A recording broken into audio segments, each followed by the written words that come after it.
Bismillahirrahmanirrahim. Alhamdulillahi ghafiriz zambi wa qabilit taubah wa ja'iliz zambi sababan ilal jannah bifadlihi wa rahmatihil wasi'ah. Ashhadu an la ilaha illallah wahdahu la syarika lah wa ashhadu anna sayyidana Muhammadan abduhu wa rasuluhu nabiyyul huda war rahmah. Allahumma salli wa sallim wa barik ala sayyidina wa maulana Muhammadin manba'il ilmi wal ma'rifah wa ala alihi wa sahbihi wa dhurriyyatihi wa man tabi'a sunnatah, amma ba'du. Yang kita hormati, kita cintai para habaib dan para alim ulama, para muhibbin, hadirin, hadirat rahimakumullah. Alhamdulillah, puji wa syukrulillah dan syukur kehadirat Allah subhanahu wa ta'ala, yang mana pada malam ini kembali mengumpulkan kita di majlis yang penuh berkah dan rahmat ini. Salawat dan salam kehadirat junjungan kita Rasulullah Nabi besar Muhammad sallallahu alaihi wasallam, dan kepada seluruh keluarga, para sahabat, zurriyat dan pengikut beliau. Para muhibbin rahimakumullah, al-hikmatur rabi'atu wa tis'un minal hikamil ataiyah. Qala al-imam Ahmad ibn Athaillah Sakandari rahimahullah wa nafa'ana bi'ulumihi wa asrari. Hikmah yang ke-94 dari Al-Hikam, berkata pengarang Imam Ahmad bin Athaillah As-Sakandari, wa rubbama qadha 'alaika dzamba fakana sababan fil wusul. Artinya, dan kadang-kadang menetapkan Allah subhanahu wa ta'ala atas engkau suatu dosa, maka jadilah dosa itu sebab pada sampainya dia kepada Allah subhanahu wa ta'ala. Jadi tidak hanya taat yang bisa menyampaikan seseorang kepada kecintaan Allah, tidak hanya taat yang bisa menyampaikan seseorang kepada keridhaan Allah, tidak hanya taat yang bisa menyampaikan seseorang ke surganya Allah, tetapi ada pula dosa yang menyampaikan seseorang kepada kecintaan Allah. Ada satu dosa yang bisa menyampaikan seseorang kepada ma'rifatullah. Ada dosa yang bisa menyampaikan seseorang kepada surganya Allah subhanahu wa ta'ala. Nah, para muhibbin rahimakumullah,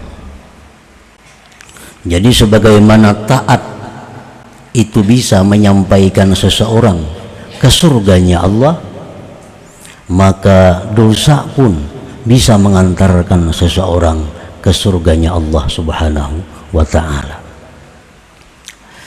Nah, bagaimana dosa yang bisa membawa kita kepada ma'rifatullah?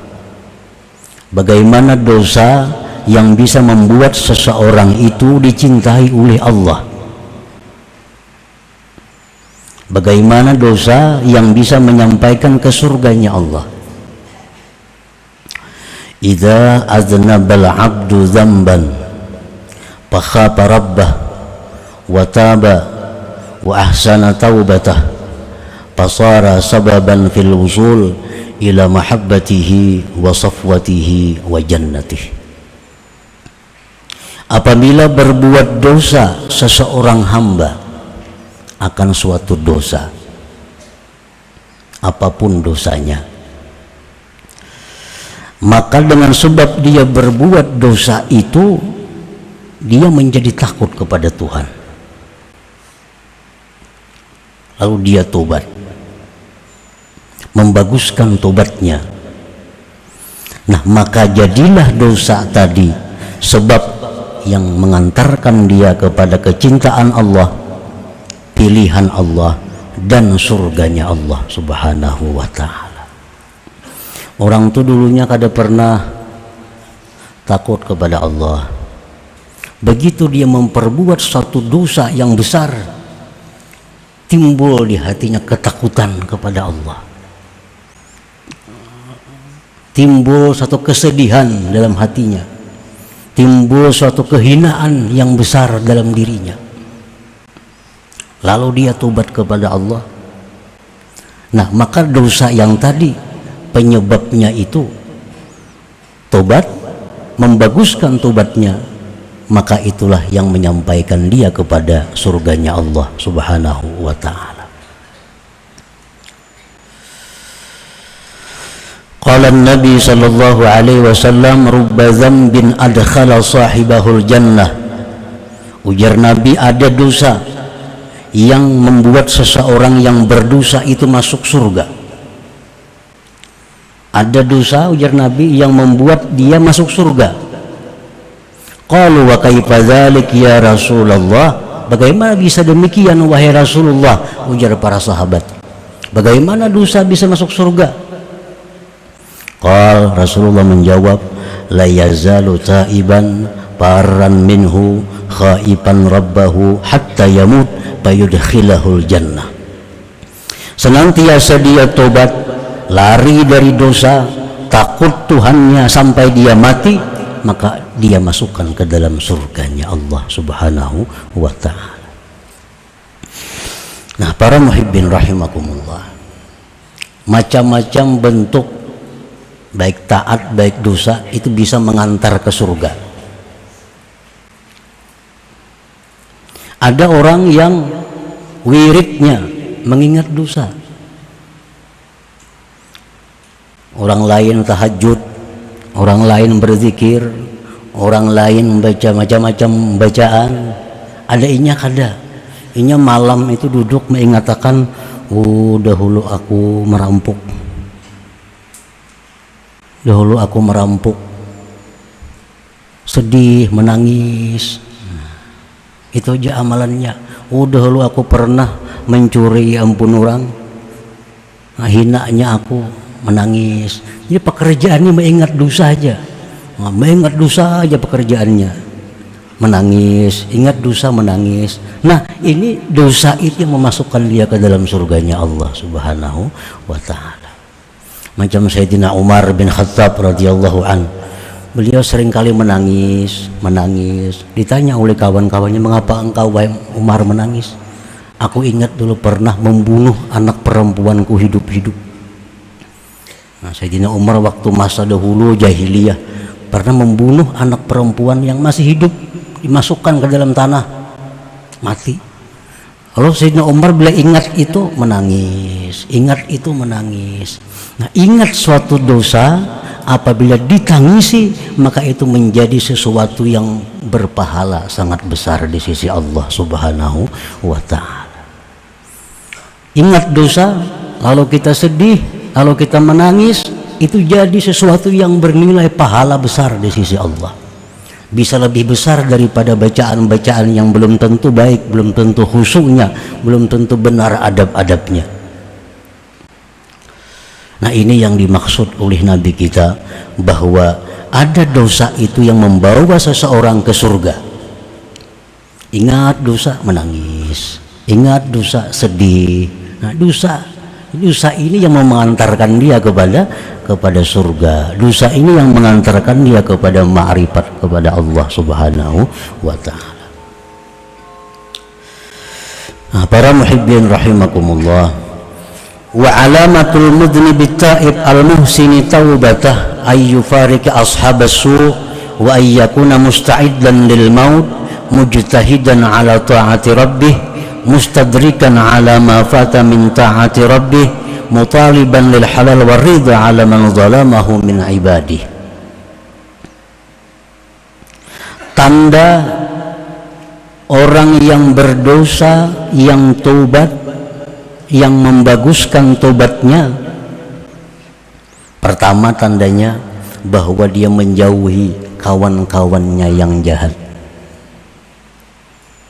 Tanda orang yang taubatnya bujur, tanda orang yang taubatnya itu bagus, tanda orang yang taubatnya itu diterima oleh Allah. Pertama, dia menjauhi kawan-kawannya yang jahat itu. Menjauhi orang-orang yang menjadi sumber kutukan Allah.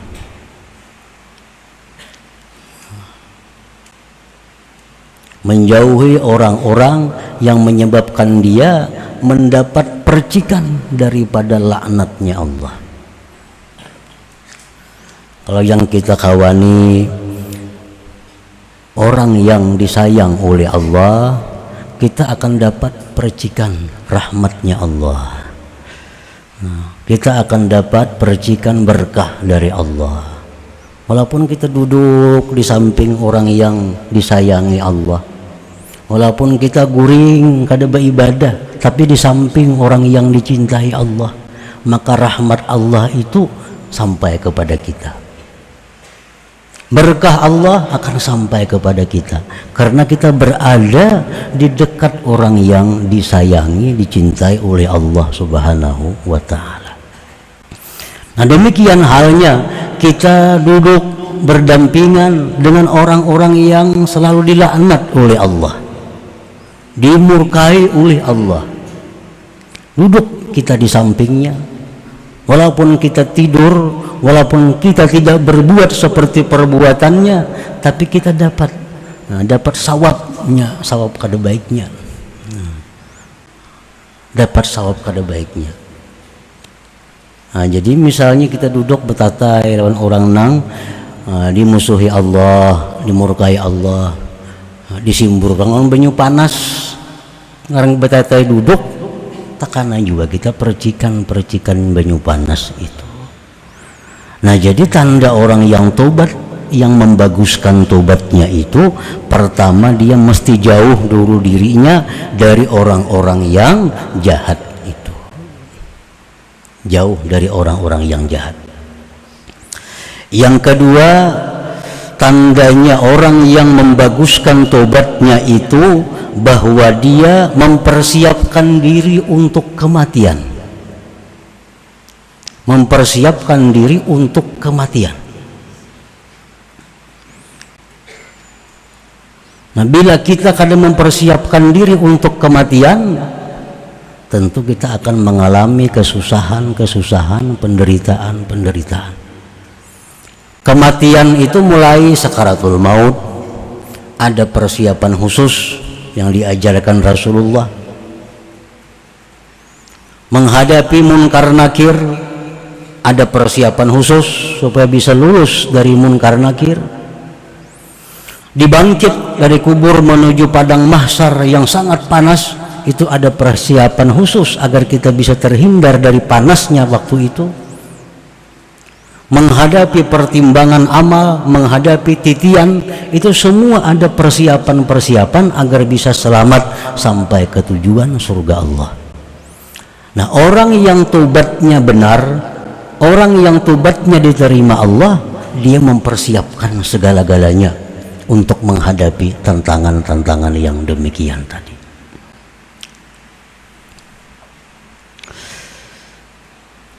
Yang ketiga, mujtahidan ala ta'ati rabbih, dia bersungguh-sungguh taat kepada Tuhan.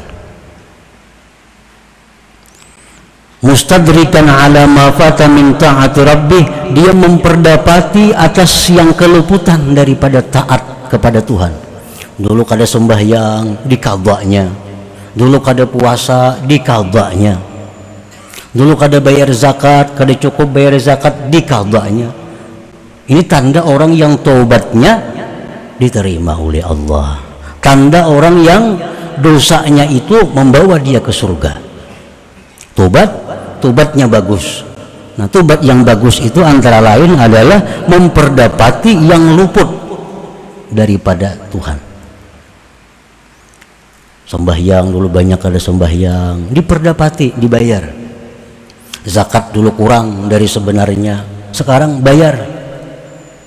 Puasa dulu kada puasa, bayar. Ini tandanya orang yang membaguskan tobat. Mutaliban lil halal war ridha ala man zalamahu min ibadi, menuntut halal ridha atas orang yang pernah dia zalim dari hamba-hamba Allah Ta'ala. Nah, dulu pernah itu kusakiti, datangi minta halal, minta ridha. Dulu itu pernah ku aniaya, datangi minta halal, minta ridha. Dulu duitnya itu pernah ku ambil, minta halal, minta ridha. Dulu pernah minum di warung kada bayar, datangi ampun warung, minta halal, minta ridha. Dulu wadai 3 bapadah 2, datangi minta halal, minta ridha. Tanda membaguskan tobat itu. Jadi kalau hanya sekedar menyesal, berhenti, bercita-cita kada berbuat dosa lagi, tapi kada ada membayar, nah kada memperdapati, kada minta keridhaan, itu tobatnya tentu tidak bagus, tobatnya tidak diterima oleh Allah Subhanahu wa Ta'ala. Nah, jadi apabila kita berbuat satu dosa lalu tobat, dibaguskan tobatnya, maka dosa tadi akan membawa kita kepada surga Allah Subhanahu wa Ta'ala. Fakam min waliyyin min awliya illah kana mujaniban ta'ala rabbih summa taba wa ahsana taubatah fasara ila ma sara ilaih. Berapa banyak wali daripada wali-waliullah yang dulunya jauh daripada taat kepada Tuhan, kemudian tobat dia, membaguskan tobatnya, akhirnya jadilah mereka kepada sesuatu yang jadilah mereka kepadanya. Tidak sedikit wali-wali Allah itu nang asalnya orang ini sangat jauh dari Allah. Tidak sedikit wali-wali Allah nang asalnya dulu ahli maksiat kepada Allah, tapi karena mereka menyadari kehinaan dirinya dengan maksiat itu, lalu mereka tobat, membaguskan tobat, akhirnya mereka jadi aulia Allah Subhanahu wa Ta'ala. Mislu Fudail bin Iyad contohnya yang terkenal sudah kisahnya. Karena syatira, dulunya perampok. Nah, dulunya perampok. Kemudian tobat, membaguskan tobatnya, maka jadilah dia min kibaril aulia, aulia besar. Wa mislu utbatul gulam kana munhamikan pisar, dulunya tenggelam dalam kejahatan, minum-minuman, perjudian, perempuan dan lain-lain. Summa taba, kemudian tobat, wa ahsana taubatah, membaguskan tobatnya, fasara minal aulia, jadilah dia aulia Allah. Nafaz zambu iza awrasa khawfan minallah wa taubah khairun min ta'atin awrasat amnan wa ujba. Maka bermula dosa apabila menimbulkan ketakutan kepada Allah, menimbulkan tobat, maka dosa itu lebih baik daripada taat yang membuat dia merasa aman dan ujub dengan dirinya. Ini dosa, maksiat, tapi mbak itu takutan lawan Tuhan, takutan lawan Tuhan, lalunya bertobat. Nah, dosa tadi lebih baik daripada taat, yang mana seseorang dengan taat itu menjadi merasa aman dirinya, merasa pasti ke surga, merasa dirinya ahli surga, takjub dengan dirinya. Nah, itu taat lebih hina daripada maksiat. Nah, para muhibbin rahimakumullah, jadi taat itu yang dipandang Allah isinya, dosa dipandang Allah isinya. Nah, kenapa taat itu menjadi mulia? Karena isinya taat itu adalah ubudiyah, kehambaan.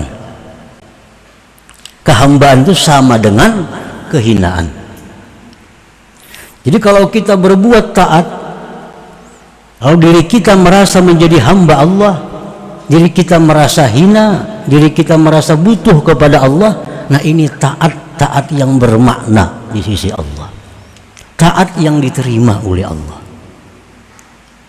Kenapa maksiat itu menjadi musuh Allah? Kenapa dosa itu menjadi hal-hal yang merugikan seseorang? Karena di dalam dosa itu ada inat, ada ingkar kepada Allah. Di dalam dosa itu ada kesombongan seorang hamba kepada Allah. Lalu dosa itu mendatangkan siksa. Jadi sebenarnya bukan dosanya, bukan taatnya yang dipandang hakiki oleh Allah, itu adalah isinya. Bukan zahir perbuatan taat, bukan zahir perbuatan dosa, tetapi isinya yang dipandang oleh Allah. Kalau perbuatan taat tapi isinya kada sesuai, taat tapi isinya angkuh, isinya sombong, isinya ujub, taat ini tidak akan punya arti apa-apa di sisi Allah dan tidak akan memberi manfaat kepada orang yang berbuat taat itu. Nah demikian dosa. Kalau dosa ini dalamnya berisi kehinaan, dosa ini berisi bahwa dia sangat berhajat kepada perlindungan Allah, maka dosa ini menjadi sesuatu yang menyebabkan dia diridhai oleh Allah Subhanahu wa ta'ala. Nah jadi bukan dosanya, bukan taatnya yang dipandang Allah, tapi isi dari keduanya itu. Sebagaimana berkata Imam Ahmad ibnu Athaillah, maksiatun awrasat dhulla wa iftiqara khairun min ta'atin awrasat izza wa istikbara. Maksiat tapi menimbulkan kehinaan dan keberhajatan kepada Allah lebih baik daripada taat yang menimbulkan kemuliaan dan kesombongan.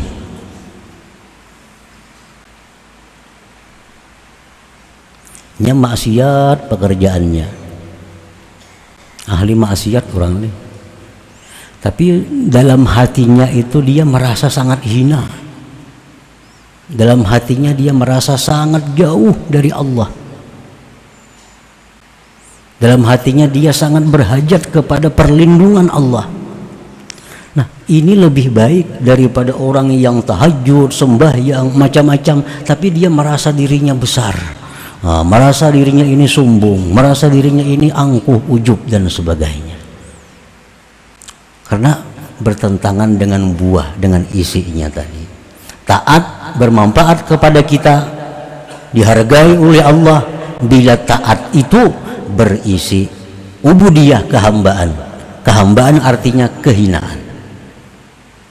Nah, dosa itu menjadi penyakit, dosa menjadi azab bila isinya keangkuhan, bila isinya keangkuhan, keingkaran. Nah apabila dibalik yang dipandang itu isinya, walidzalika qila, oleh karena itu dikatakan orang al-jahil al-mutawadhi' lillahi ta'ala khairun minal alim awil abid al-mutakabbir. Orang jahil, kada punya ilmu, tapi dia tawadu, dia merasa kebuduhan dirinya, dia merasa kehinaan dirinya. Si jahilnya itu lebih baik daripada orang alim atau ahli ibadat yang sombong. Ilmu itu bisa bermanfaat kalau membuahkan apa? Membuahkan kehinaan diri kita, membuahkan kebesaran Allah Ta'ala. Itu ilmu yang bermanfaat. Kalau punya ilmu banyak tapi kada membuahkan itu, ilmu kada ada manfaatnya,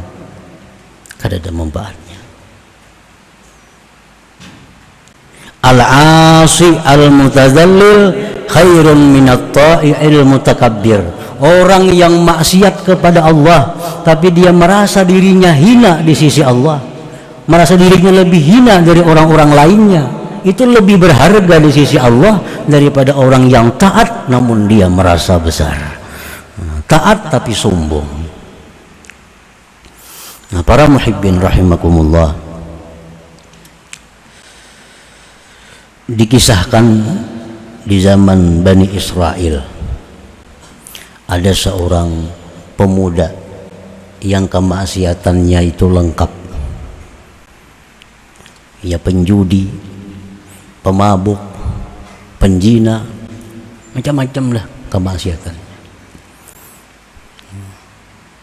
Dan demikianlah pekerjaan pemudanya setiap hari, selalu maksiat, sehingga disebut ini bambungnya Bani Israel. Suatu hari si bambung Bani Israel ini duduk melihat lewat di jalan itu ada seorang ahli ibadah, ahli taat kepada Allah.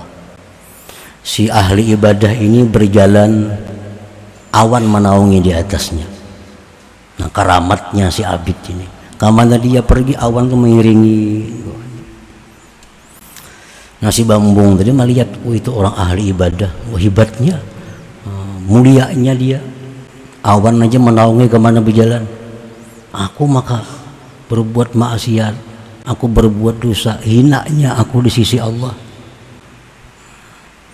hinanya aku di sisi Allah. Lalu dalam hatinya terbuka, aku ingin mendatangi si abid tadi, barangkali aku ada dapat berkatnya, barangkali ada dapat syafaatnya. Maka si bambung tadi jalan mendatangi si abid tadi. Si abid tadi duduk, si bambung tadi duduk di sampingnya si abid tadi. Si abid no ahli ibadah ini melihat dihiga, oh ini pemabuk dihigaku nih, penjudi, apa duduk betatai aku sini, kumu anni, tinggalkan aku, jangan berparak sini, jangan berparak sini, kamu jauh pada sini. Kalau cucuk betatai aku macam itu, kada pantas orang seperti ini betatai duduk lawan inya. Nah, si abid ini menampakkan kebesaran dirinya, sedangkan si bambung tadi menampakkan kehinaan dirinya. Akhirnya Allah Subhanahu wa ta'ala menurunkan wahyu kepada Nabi di masa itu. Isi wahyunya, wahai Nabi, sampaikan kepada abid itu bahwa seluruh amal ibadahnya aku hapus, aku gugurkan karena kesombongannya. Dan sampaikan kepada si bambung tadi, seluruh dosa-dosanya diampuni oleh Allah Subhanahu wa ta'ala. Nah, ini suatu contoh bahwa maksiat yang kita perbuat bila mana diiringi dengan kehinaan diri, diiringi dengan jauhnya kita dari rahmat Allah, berbuat maksiat, merasa diri hina, merasa diri tersisih dari Allah, itu lebih baik daripada kita sembahyang puasa tapi kita merasa lebih baik daripada orang lain, merasa lebih mulia daripada orang lain. Itu menunjukkan bahwa amal ibadah yang kita perbuat itu tidak bernilai, tidak ada harga di sisi Allah Subhanahu wa ta'ala. Kenapa? Karena lain isinya. Mestinya taat itu isinya tawadhu, taat itu mestinya isinya kehinaan diri, taat itu mestinya isinya adalah membesarkan Allah. Nah, bukan membesarkan diri sendiri, bukan menghinakan orang yang kada taat. Nah, bila taat itu sesuai isinya, tentu akan sangat dihargai oleh Allah Subhanahu wa ta'ala. Tapi bila kada sesuai isi, taat akan hanya menjadi nama taat, tapi harganya, nilainya nol di sisi Allah Subhanahu wa ta'ala. Nah, para muhibbin rahimakumullah, itulah sebagian yang dimaksud daripada hikmah yang ke-40, yang ke-94 ini, bahwa ternyata ada dosa yang bisa membawa kita ke surga. Dosa macam apa? Dosa yang disesali, dosa yang menyebabkan kita sedih, menyebabkan kita merasa hina. Nah, itu dosa yang membawa kita kepada keridaan Allah Subhanahu wa ta'ala. Nah, kemudian selanjutnya hikmah yang ke-95 ila hadratin Nabi sallallahu alaihi wasallam. Al-Fatihah. Ar-Rahmanir Rahim. إياك نعبد وإياك نستعين نستعين